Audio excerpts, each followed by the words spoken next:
ഏത് ബിസിനസ് നല്ലത്? ധാരാളം ആളുകളോട് ഞാൻ ചോദിക്കാറുണ്ട്, ബിസിനസ്സിന് ഏതാണെങ്കിലും അതിന് എന്ത് വേണം?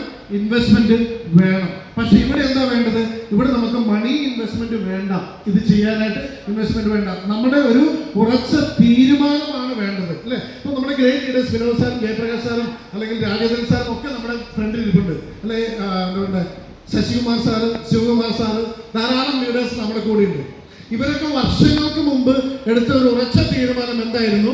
ഇനി ഞാൻ വീട്ടിലോട്ട് മേടിക്കുന്ന ഉൽപ്പന്നങ്ങൾ ആർസിഎമ്മിന്റെ ഷോപ്പിൽ നിന്നാക്കും. അതിനെന്ത് ഇൻവെസ്റ്റ്മെന്റ് ഉള്ളത്?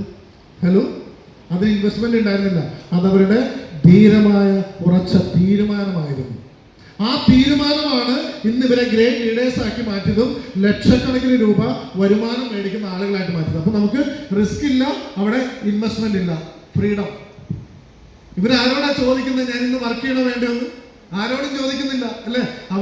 അവരുടേതായ ഒരു രീതി, ആ ഒരു ഇഷ്ടത്തിൽ ഈ വർക്കുമായി മുന്നോട്ട് പോകുന്നു. അതൊന്ന് കൃത്യമായി നാം ഓരോരുത്തരും മനസ്സിലാക്കിയാൽ മാത്രം മതി.